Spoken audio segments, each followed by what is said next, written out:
Okay, so we're going to start by saying that I'm Randy. And I've always been into the paranormal and seeing evidence, real evidence, and I could tell from fake and who's not. Um, I'm not a skeptic. I do believe in it because I have had experience myself when I was a kid, to a point where, as I look back now, that it really had an impact on my life, and always thought about that as I was growing up. Now that I'm a man, and I see what, what I understand what people's going through, and if I was to tell this story to anybody, they would just blow it off like, "Oh yeah, you just one of them other YouTube bloggers," and but that's not the case. The case is, I was about 5 or 6, and one night I was laying in my bed, and I've always had fear in my room, that somebody was there, and you know when somebody's there with you. Okay, you could sense that. But being a kid, we're innocents. You know what I mean? So one night I was laying there, and I used to ball the like blanket up underneath my chin, and as long as I could see that light going underneath that door, I would, you know, anybody would have to cross that light in order for me to see. I know somebody's there. Well, one night I was laying there awake, and I hear a whisper, and it was a firm whisper, and it was a male, and it said, now I'm gonna say it just as I heard it, okay, Randy, open the door. And I froze. I balled more blankets up underneath my neck. And then I heard it again, Randy, open the door. And I jumped up and I ran to my door. Mind you, now I'm sharing my bedroom with my baby brother, which was an infant and in a crib. I took off out, opened up the door, and I'm standing in the hallway. So I'm facing my room, and if I look into the room, I can see my brother's crib, and then my bed over to the left, and the closet was on the left, okay? But you can see it from standing in the hallway. So I stood there and I heard a click, like a door opening, the latch. And it clicked and opened, and man, I took off right to mom and dad's room was next door to mine. Mind you, I'm standing in the hallway.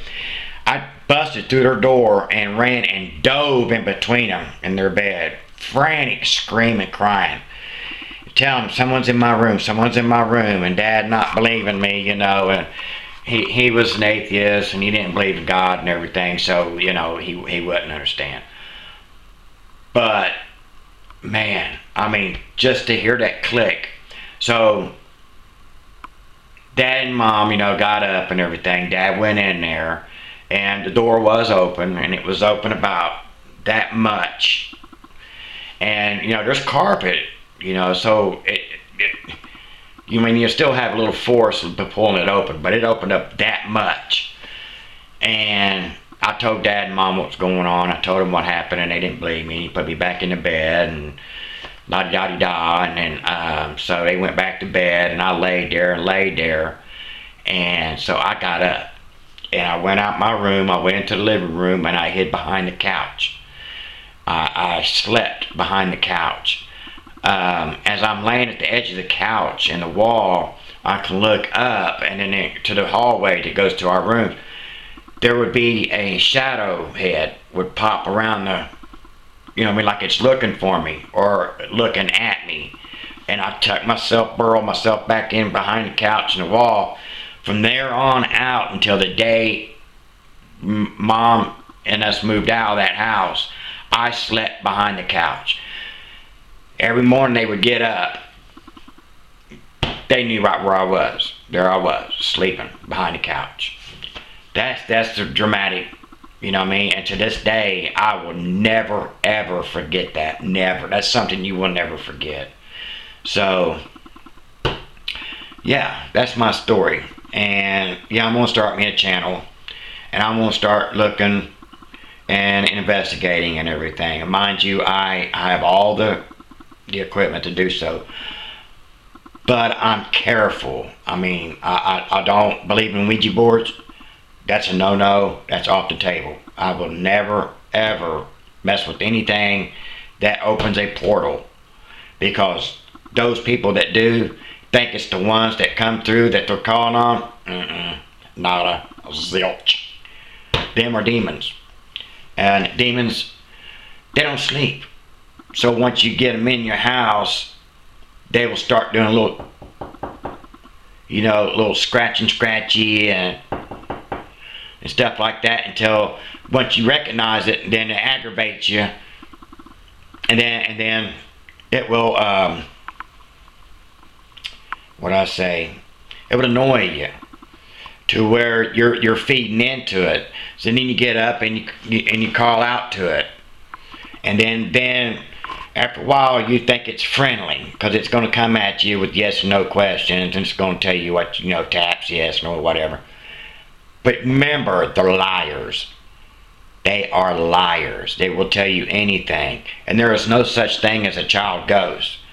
That is more or less just an entity to make you think it is, and it's not. You know what I mean? They just want to draw you to their attention. But anyhow, if you keep talking to something that you don't see, you're feeding it. Never name it. Never call it. Ignore it before it gets too strong, because it will feed off of your fears. But first, you got to welcome it. So it's going to be welcome into your part of your life. And once you welcome that, then it don't go away. I mean, that's when you start seeing poltergeist activity. And then it gets stronger and stronger. And as you go along, you start fearing. And then you get mad, then you get scared, and then you fear. And once you get to them 3 stages, it's got you. I mean, because that's what they feed on. Mind you, they don't sleep. Why would they sleep? They're an entity. So it's all day, all night, every day, 365 days a week, or a year, I'm sorry. So yeah. And Ouija boards, no. Stay away from them. They ain't nothing but dangerous portals openers. It's just a gateway to open up something to invite your house that you would never ever dream of. So, yeah. This is my first intro, so I'm trying out this camera, and I mean, it ain't much. It's just a little Fujifilm, fine pics. It zooms in and out and everything manually, whatever, and I'm just testing it. Man, but I got other cameras too that's got the autofocus and night vision and also too. But, alright. Thanks. And, sure, hit that like button down there. That's the only way you're going to get me started, is hitting that like button. Take care.